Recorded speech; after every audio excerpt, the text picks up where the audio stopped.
Satu yang lebih tua, soalan saya nombor 1, Pengkulun Bukit Bintang minta Perdana Menteri menyatakan hasil positif lawatan sulung Yang Amat Berhormat Perdana Menteri ke negara China baru-baru ini.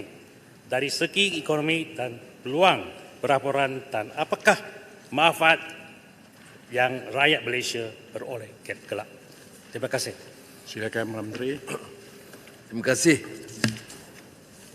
Bukit Bintang,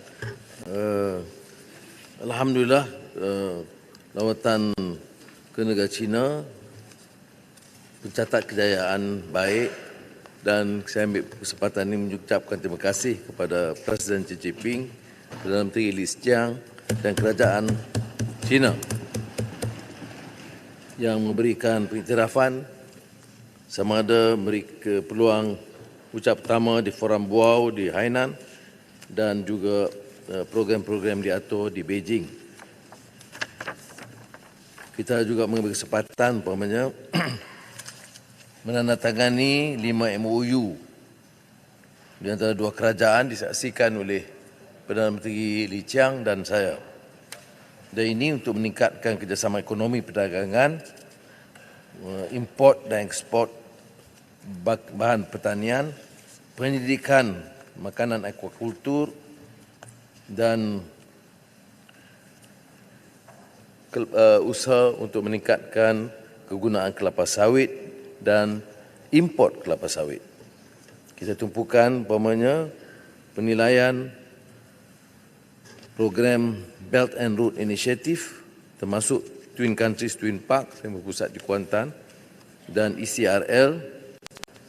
Perkembangan baru ialah penambahan projek Automotive High-Tech Valley, Geely dan Proton yang bermula tahun ini, penambahannya di Tanjung Malim 1,000 ekar dengan permulaan 2 bilion ringgit dan akan mencecah 32 bilion ringgit. Syarikat petrokemikal terbesar di dunia, Rongsheng, telah bersetuju untuk menambah kegiatan di Malaysia dengan memusatkan proses penghilangan petrokemikal, oil and gas di Pengerang dan mereka meletakkan projek itu sehingga 80 bilion ringgit. Keseluruhannya adalah 170.6 bilion ringgit, satu pencapaian 170.07 bilion ringgit yang merupakan pelaburan terbesar yang pernah dicapai oleh negara.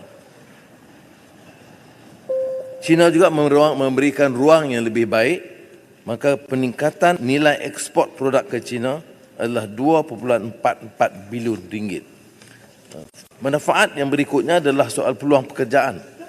Dan berbeza dari pengalaman lalu, kita telah menekankan dua perkara tambahan. Pertama, Geely Rongsheng menetapkan bahawa semua peluang pekerjaan ditumpukan kepada masyarakat tempatan.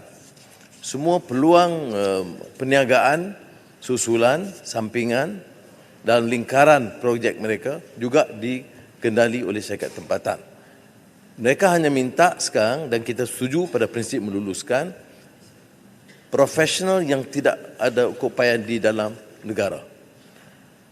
Selain itu, kita telah mencadangkan dan dipersetujui supaya bermula dengan Geely yang merupakan investor terbesar sekarang untuk mengadakan latihan program khas bagi anak-anak tempatan, sama ada sebahagiannya di Malaysia, sebahagiannya di pusat kegiatan perniagaan mereka, industri mereka di negara China.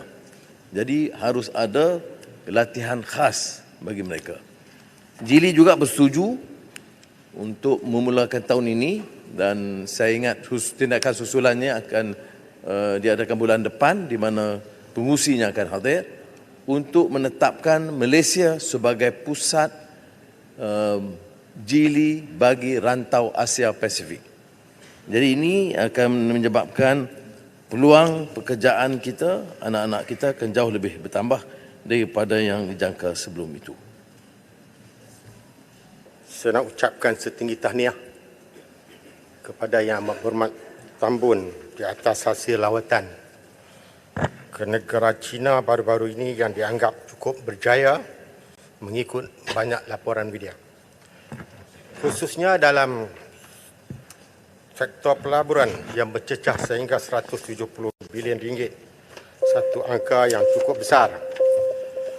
Soalan pertama saya, Tuan Ketua, mohon Yang Amat Berhormat Tambun berikan perincian dari segi sektor-sektor yang terbabit, umpamanya sektor industri pembuatan dan perkhidmatan dalam MOU yang ditandatangani oleh pihak ahli-ahli perniagaan Malaysia dan China.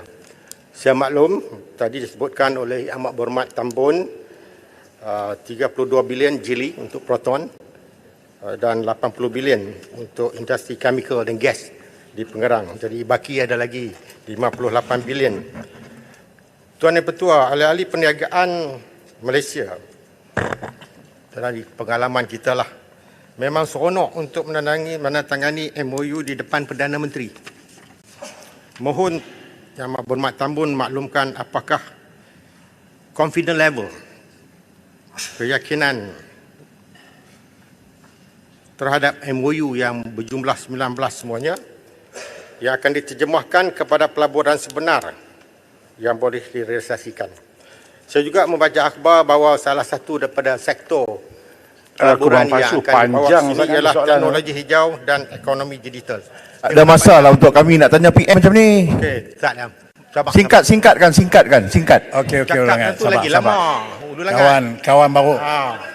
Kawan itu Sabar. Kedua, bilakah jangkaan pelaburan berkenaan akan dapat dilaksanakan dan berapakah jumlah peluang pekerjaan yang akan diwujudkan dari pelaburan ini? Terima kasih. Soalan cantik. Petua. Ini Petua nak minta Petua sikit dia Petua boleh tak? Nak minta Petua sikit boleh? Pian menjawablah. Pian nak jawab. Okey. Terima kasih. Terima kasih Kepuan Basuh atas soalan itu. Dan sebenarnya bidang otomotif 3, bidang petrochemical 2, bidang glass products building technology 2, electrical and electronics 2, metal 1, transport equipment 1. Dalam bidang perkhidmatan, tumpuannya adalah data center, terutama selepas AWS memutuskan untuk beroperasi dari Malaysia, maka ada 4 syarikat international data center, telekomunikasi 2, kewangan 3, e-commerce 1 untuk membuka memanfaatkan free trade zone, dan 1 dari segi penerbangan awam. Jadi 12 perkhidmatan, 11 manufacturing, 9 import dan 4 infrastruktur.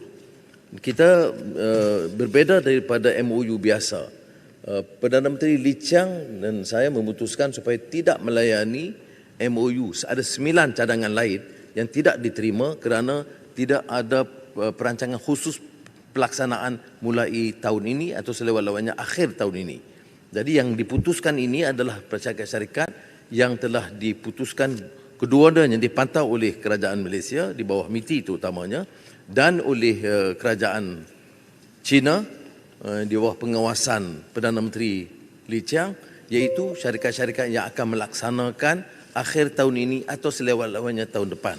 Saya sebut tadi umpamanya 2 syarikat awal, Geely itu kalau saya akan hadir sendiri awal bulan depan, dan ini disahkan oleh pihak Proton untuk melaksanakan acara program di Tanjung Malim selain yang sedia ada. Geely ini hanya mengembangkan daripada projek asal kepada EV dan lain-lain. Begitu juga dengan Rongshan yang telah mengadakan kunjungan bulan 2 minggu yang lalu, kerana ini penetapan oleh kerajaan China. Perdana Menteri Lee Chiang sendiri menyebut kepada saya tentang Rongshan. Jadi oleh itu saya jangka pelaksanaan itu akan jauh lebih baik kerana kita tidak menandatangani MOU dengan syarikat yang hanya mengumumkan seperti yang pernah berlaku dulu. Tentang jangkaan pekerja yang disebut oleh syarikat ini ialah 35,000. Tapi saya tidak fikir pelaksanaan 35,000 itu akan berlaku serta-merta. Tapi peringkat awal yang diperlukan oleh Persatuan adalah 1,500. Dan syarikat-syarikat lain belum menyebut tentang jumlah pekerjaan.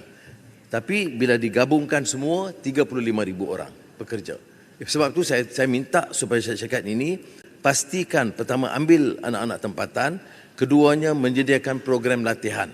Jili bersetuju untuk membawa 300 orang anak-anak tempatan ke negara China untuk latihan pengkhususan. Terima kasih.